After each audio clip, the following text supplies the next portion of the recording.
how to check and see how many people have clicked on your Discord server invite link and actually have visited your Discord server.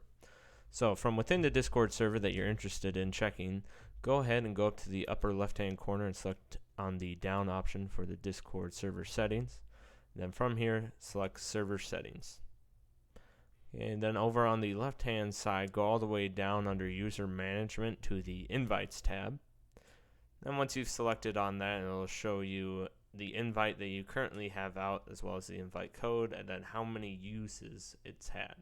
So I can see that right now my Discord server has had 214 different users either in it or go through it at any point in time, and it's currently set to never expire.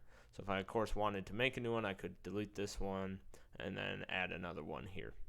But that is how you check and see how many times your Discord server invite has been used.